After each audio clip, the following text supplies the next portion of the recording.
Coming up, the laundry list of suitors for Mikal Bridges is certainly one we'll hear about this offseason. And coming up next, why the New York Knicks cannot be on that list for Brooklyn. We'll get into it now. You are Locked On Nets, your daily Brooklyn Nets podcast. Part of the Locked On Podcast Network, your team every day.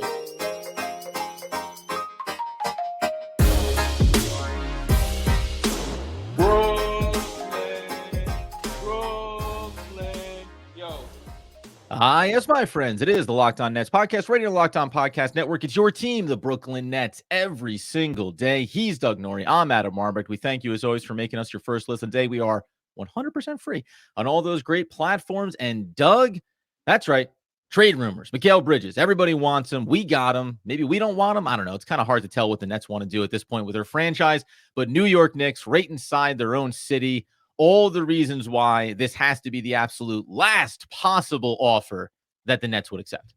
Yeah, it gets floated out on the Bill Simmons podcast the other day. A little off Trusted the cuff, source but usually has, all the ducks in a row. but not really. Where he mentions that he thinks the Knicks are set to make a pretty big offer in the offseason for Mikal Bridges. And, contextually, let's just be outside of like the Brooklyn Knicks thing. Let's just go contextually within the Knicks. It makes sense because one, that's a guy that would probably really fit what they're trying to do around Brunson. Two, as is told ad nauseum on every broadcast that ever happens, is that these guys all went to college together, and it's like Brunson. They mentioned it on Donte the DiVincenzo. Eastern Conference Finals. Neither team involved, but they thought, just so you guys know, the Knicks and the Nets do have some connections here. I mean, it's not nothing. Josh Hart. By the way, Ryan Arcidiacono was on the team. That's another Villanova guy. So it's all Villanova all the time over in New York. We know that Brunson just signed a very, very team-friendly extension.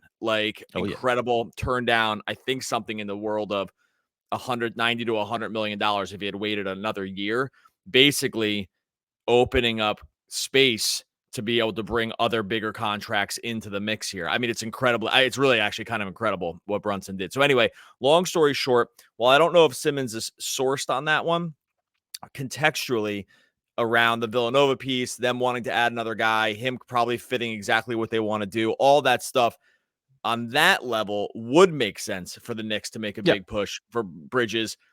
That being said, there's other pieces that we need to factor in here, of some of which are probably very obvious to everyone listening. Yeah, I mean, listen, we talk about obviously the trades you make. Sometimes we've discussed these in the past about you don't even want to trade inside your own conference, right? When you look at potentially putting a really good player. Now, is Mikal Bridges the caliber of player that you don't move because of that reason? Obviously not, right? It's not a LeBron James. It's not a Luka. You're saying, oh, we're going to send Luka from the Mavericks to the Lakers. That'll be fine. Sure, it won't cause us problems when we try to make playoff runs. But that said, then you go down into the city level of it, and it's essentially beyond. We'll get into some packages here because I find it fascinating that the Knicks are going to make a significant offer potentially for Mikal Bridges, because that's when you get into the territory of, too good to refuse kind of offer. Jalen Brunson not taking all the money he could kind of offer. What are we talking about? But if you look at it on the pure, we're going to trade away Mikal Bridges and then we're going to watch him in our own backyard help another team win a championship. I think that there's big layers to that, even beyond it being the Knicks. If you trade him to the Cavaliers, do I know that team is going on a Eastern Conference final run? Maybe, maybe not. If you trade him to Team X in the Eastern Conference, what does it look like? The Knicks feel like a team that are on the precipice of being able to. They've been healthy. They could be in the Eastern Conference finals right now. They could have given maybe Boston a run for their money.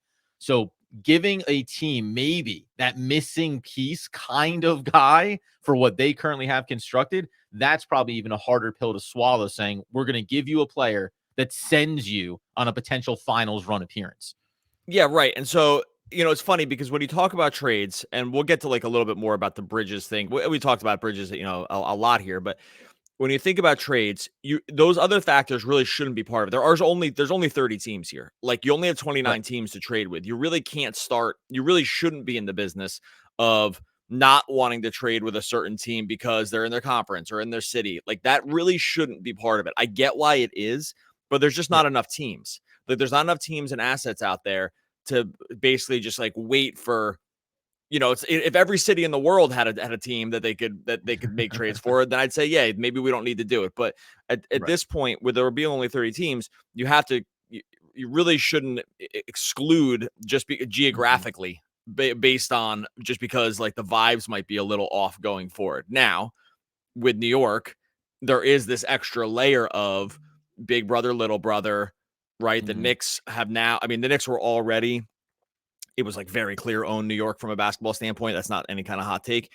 This year only stamped it probably forever for good. I mean, like the Nets might have had like one little chance with the KD Kyrie piece. It didn't work. Now with Brunson, he owns New York. He's going to for a long time. All NBA selection, second team. Like he's on his way to becoming one of the most popular athletes like in New York history.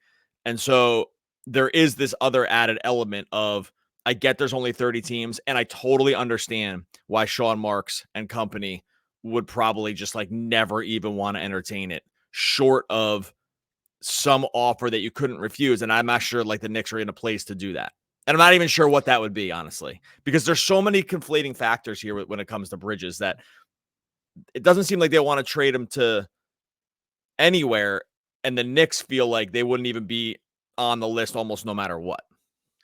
Well, yeah, I mean, you can sit there and say, right, like as a baseline, the Nets don't seem interested in trading Mikal Bridges, no matter where it is, for no matter what it is. Like that's the first biggest, factor. I will say though, real quick, like it's a mistake to not consider these things though. Like New York, just because you're in the 5 boroughs, shouldn't mean you hang the phone up. I get why it is, and you have a certain a class of fan base out there that would just lose their minds.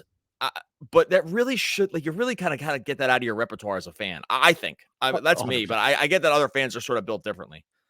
No, I 100% agree with you, because if you are a segment of the fan base, if you've been advocating that the Nets should trade Mikal Bridges, and then they say, okay, it looks like the New York Knicks I put together a package and Sean Marks and the Nets really like it, and it looks like it's going to happen, and then you go the other way and lose your mind about it, it doesn't make sense. Once he's not on your roster, he no longer matters to you. Whether he goes to have success for the New York Knicks, for the LA Lakers, for the Cleveland Cavaliers, anybody, it's not going to matter to your team relative to what the ultimate goal is, making your roster better, getting more assets. So, coming up here in a second, let's just take a look. What is this enormous offer that the Knicks could put together for the Brooklyn Nets? Would it rise to the level, regardless of location, where Doug and I would say the Nets need to seriously consider moving Mikal across the city? We'll get into that coming up next.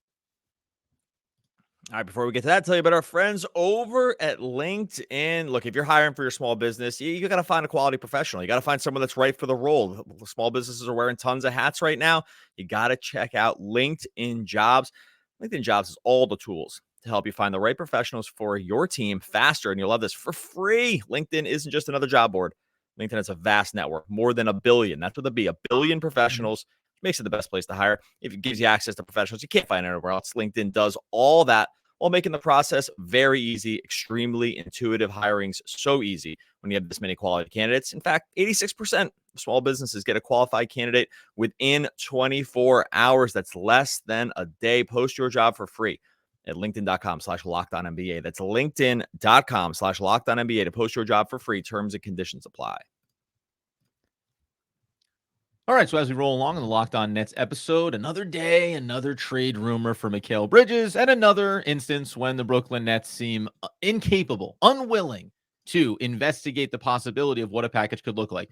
So it's interesting with the New York Knicks. The first thing you'd have to say is, if we're talking about a trade package, and stop me if you think that I'm incorrect here, but the big first part was, right now the New York Knicks are a team that seems to, after this playoff run, be in the market for parting ways with a Julius Randle to help improve this team in the way they feel necessary. You also need to make salaries match here, and we know that Mikal Bridges is making $23-odd million in the upcoming season.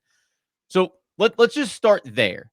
Or do you have an appetite for having Julius Randle on the Brooklyn Nets over the next 2 seasons at his $30 million contract number, before we even get into all these picks and stuff? Because I think that is at least interesting. Or at a minimum, do you believe the Nets could take Julius Randle and turn him into more assets over the coming season or two at 30, 31 years old, I think? Yeah, I think with like any potential Mikal trade, and we've said this many times, and I'm sure we're going to say this many times over the course of the offseason, because this is a path not likely to be traveled, but could be Mhm. traveled when it comes to the Nets. And you have to just think about this stuff, is that trading Bridges is a sign that you are headed for the tank, right? And like, 100%. hopefully that would be combined with getting your, like, doing that Nets Suns pick swap that we talked about yesterday, getting your own picks Right, with back, Houston, yeah. moving out Yep. Bridges, headed for the tank, taking on some somewhat distressed assets, depending on where you want to be with money. Randall would probably represent that kind of guy, right? Like, could probably put up numbers on a not great team. He's not a bad player Mhm. by any means. He's not a championship level like starter probably, but I don't know. I really wish he had been healthy for this offseason, the way that like this that Knicks team was rolling. Yeah. But Yeah. um regardless, I mean, player option in 25, 26, $32.4 million. Unclear if he picks that up. My guess is no, but maybe. Like, he'll be 32 at that point, or 31 at that point. There's a chance he picks that up at 32 million, especially he's got some injury history in his background. Obviously, sat out this year or the end of this year. But Randall would represent the kind of guy you would want on your team, probably, if you're like, hey, you play 50 games. We're kind of trying to get into that top 5 pick. You can put up some Yeah. numbers. Maybe we'll flip you later to someone for something. Like, he is that kind of guy.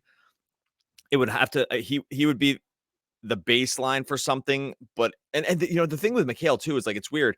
He kind of like doesn't make enough money, right? Like, he Right. bridges Because the whole contract. time you're like, "That contract's a little too team friendly to get these things done Well, sometimes." this is why they want to keep him around, and it makes sense, right? Like, from this standpoint, it may make sense to want to keep him around because it's such a team-friendly contract at 23 million and 25. Like, that's incredible numbers for what he is. I know people were down on him this year because of how it ended, but Sure. really, that money is like really still an amazing, amazing contract. So it would still work with Randall. Like, it wouldn't predispose you from doing it. At bigger numbers, it's a little harder to think about like taking on distressed assets, but Randall would represent the kind of guy that you would be like, hey, we're trying to lose for a little while and you want to just get yours. Yeah, we can roll with that little tank commander kind of thing. Like, I think like that. I think that would work, but again, I mean, the optics around it would be, even for someone like me who doesn't really care like about it. Even for me, I'd be like, oh man, the optics around this would be rough. Like, Well, so yeah, I it would mean, be very, yeah, very obviously, rough. because you immediately would go, "Oh, so how many times do you play them a year?" You'll see him wearing the Knicks uniform, standing on the And the Knicks Barclays will be court with good. these guys. The Knicks will be good. Yeah, The Nets yes, will be yeah, bad. exactly. Bridges will be over there, be like winning. Like, it's a tough look. Like, look at Kyrie in Dallas right now. I mean, I don't know how Nets fans feel about this, but up 1-0. Oh, dude, you want a I don't know. tangent? Like, it's not I'm amazing, I very guess, happy like, for when you Kyrie. look at it. I'm happy for Kyrie. Like, Yeah, same. Kyrie, for a guy who, yeah, no relitigation of anything. Just, it was a rough run when he was with the Brooklyn Nets. Guess what? It's a rough run if you're a part of the Brooklyn Nets fan base, organization, player, or otherwise. So that's just a part of the kind of the mantra here. But to leave from Brooklyn, go somewhere, and obviously play with an elite talent in Luka, and just kind of be like, hey, I'm just playing ball. Now I'm in the Yeah. playoffs. And guess what? I said this the other day. If he goes off and wins a championship this year, potentially, that gets him number 2. Like, all of a sudden at 31, 32 years old, he starts to push himself into so maybe I get one more here, and I'm kind of one of those guys in the history of the NBA, and I'm playing alongside Luka, who's still only in his mid-20s. It's a really nice spot for him. So I'm sure fans have a problem with that too. I know they do, because I saw someone post something on the old socials about how terrible Josiah is for doing what he did with Kyrie, and it's like, guys, we gotta at some point let it go. So yes, it would be difficult, but let me ask you that too, because I was going to get into some of the trade things as far as what the package might look like. But you mentioned there about the Knicks being good. Let's say that the Knicks were a play-in team and they got into the playoffs and lost in the first round this year. Would that change the way you would think about it, of being like, hey, we're going to send Mikal to New York, but this is a team that's kind of scrapping. Maybe we'd actually think about it as they're in the same pool as us. Is that actually worse because we would see each other trying to make the playoffs in the coming years?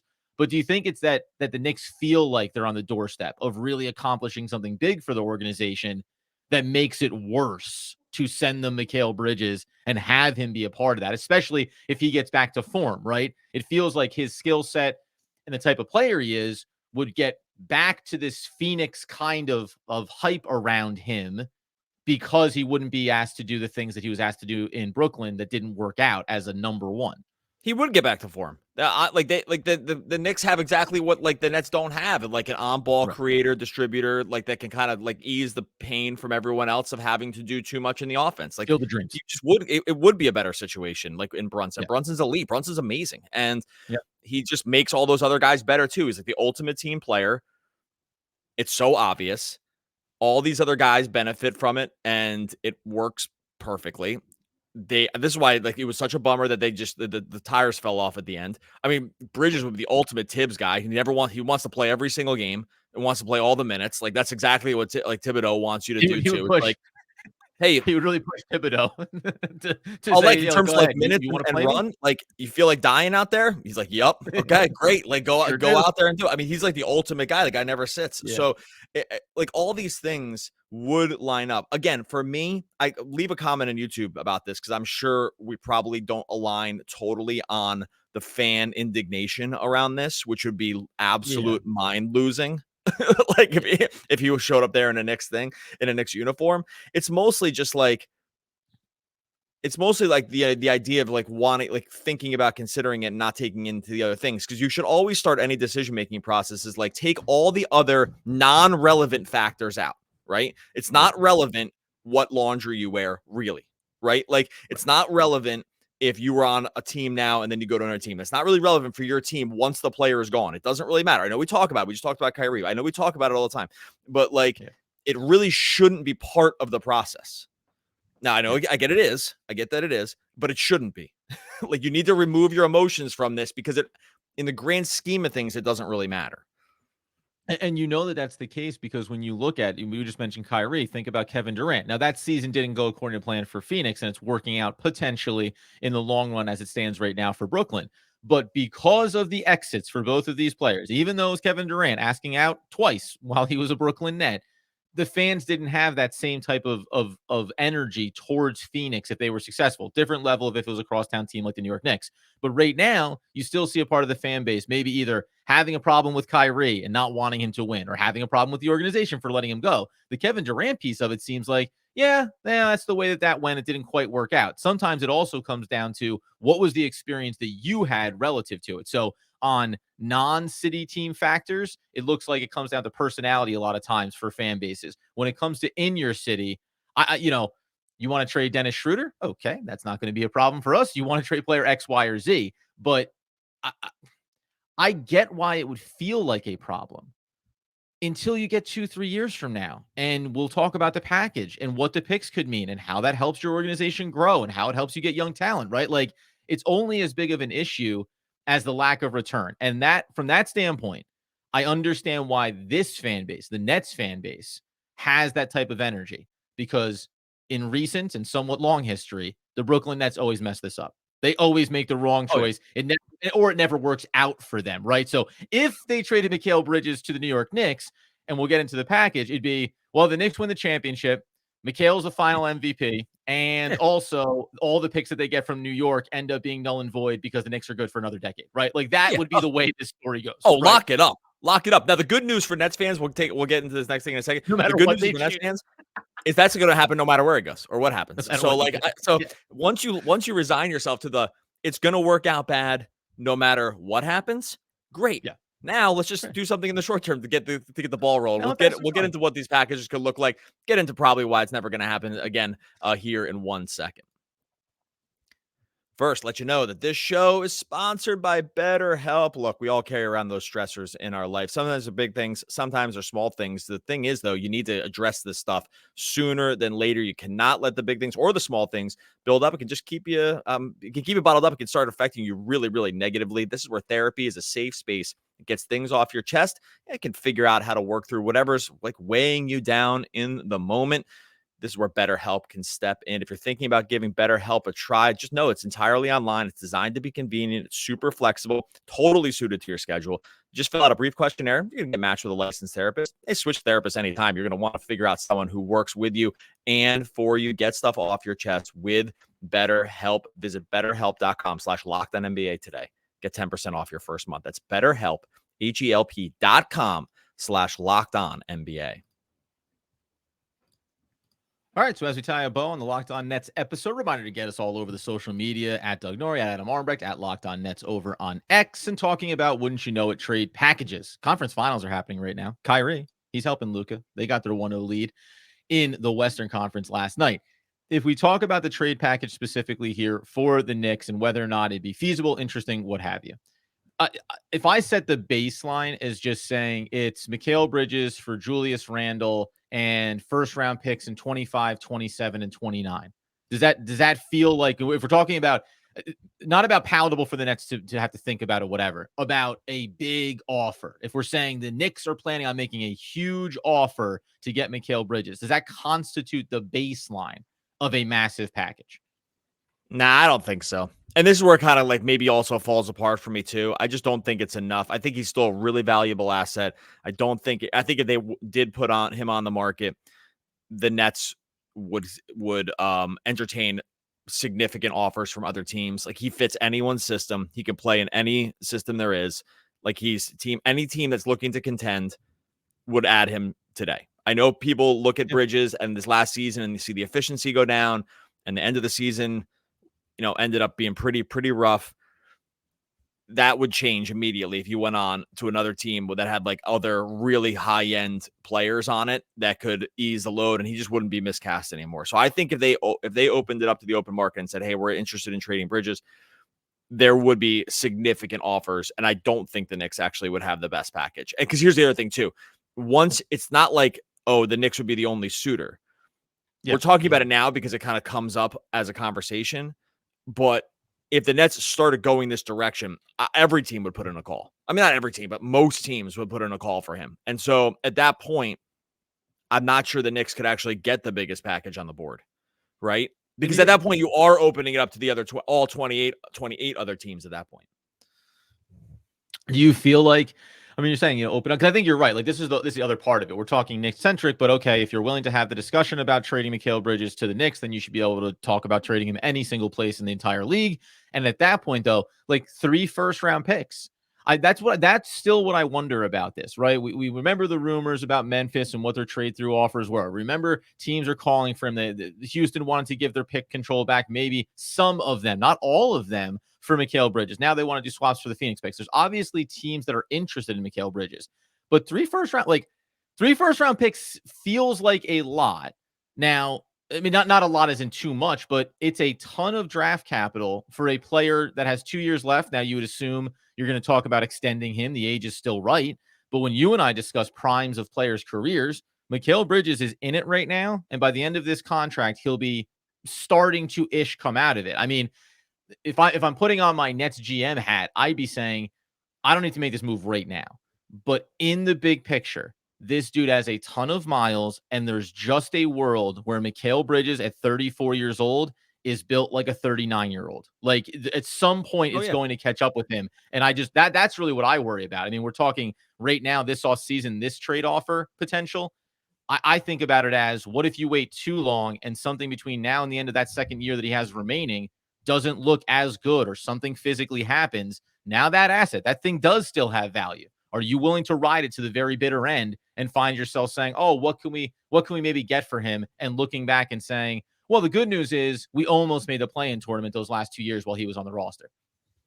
Well, the good news is the Nets never wait too long on this stuff. Always first. Right? I mean, that's not part of their MO. Is definitely not waiting too long to pull off some of these moves. Of course, it's not their thing.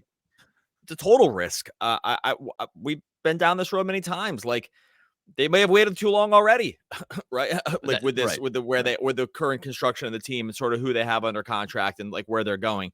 If they're able to pull off a Mitchell plus something else, I mean, they kind of, at this point, I'll be honest with you, at this point, they kind of have to. Like, they have to pull off something like this. If they don't trade Bridges this offseason, they better, and they're not going to trade him, by the way, but they better pull off something huge like in 25, 26, because if they not, it is a massive misstep. If they do, if they bring in like Mitchell plus another high-end top 20 at least player, sure, to pair with Mitchell or to pair with Bridges, great. The plan, I can see the plan at least. But if they don't, like, if this is a misstep, then they already waited too long with Bridges, like, for sure. Right. And so That's what I'll stand on that. And so, yeah, to answer your question, would they have waited? Yeah, I think they already have to some degree, unless they are like nearly assured of this other thing. And it feels flimsy, but who knows what goes on behind closed doors here. No, but I do know what you mean, expanding it beyond the Knicks and a trade offer. The idea of, okay, so people are calling about Mikal Bridges. Okay, Houston is calling about pick swaps. Okay, like teams want to work with you. They want to make deals. And the Brooklyn Nets keep saying, no, no, no. And also don't go make the other move or don't go land that player. What are you saying? You're committing to riding this. And again, by the way, we say this all the time. I love Mikal Bridges. I think he's a great player. I think he's the exact guy you want to be the face of your franchise. The same way that you want Jalen Brunson to be the face of the Knicks franchise. The problem is you also need to couple that with winning basketball. It's not Mikal's fault the team is as suspect as it currently is from a roster construction standpoint. But ultimately, wait, when he's your third best player, you go to the championship. Because how do we know? Because they did. Like when he was the team's third best player, basically, that team went to the finals. And so he just needs, that's why I mentioned two guys before. He needs to be the third best player. If he's the third best player, the team's awesome. It's just that they just don't have those two other guys. And that's why I think, so to look back again, to turn around in another 2 years and say, like, okay, like it was all right. Maybe we made the playoffs. Maybe we had some, a little bit of moderate success. But at the end of it, to come out of whatever the version is of this Mikal Bridges run with Brooklyn, whether it's another contract after this, or they end up, moving on from him at some point for lesser value than maybe what he can get right now.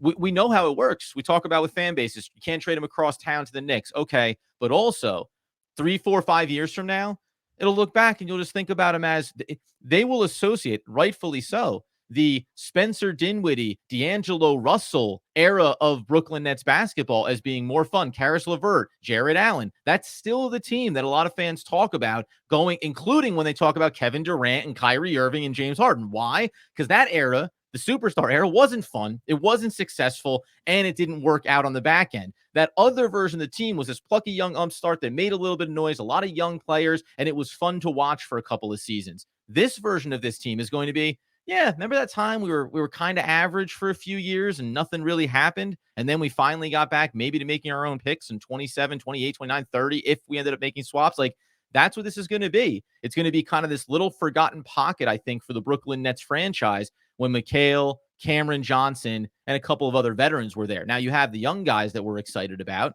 but that's still going to take another 2-3 years to see whether or not other pieces come into place to make it come to fruition. Just to make a note here, though, Doug, if I could.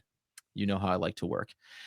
Jalen Green and Miles Bridges come to the Brooklyn Nets. They get the 25, 27, and 29 first-round picks from the New York Knicks. They also get back 24, their own pick from Houston, along with their own 2025 pick. They send Julius Randle and one future Phoenix pick to Houston. We got a deal. Wait, did you say Miles Bridges from the Hornets? No. I might have said Bridges. I meant to say Miles McBride from the Knicks. Excuse me. Oh, gotcha. Okay, yeah. I was going to say, whoa, you talk about PR. Let's just stop the podcast for a second and clarify.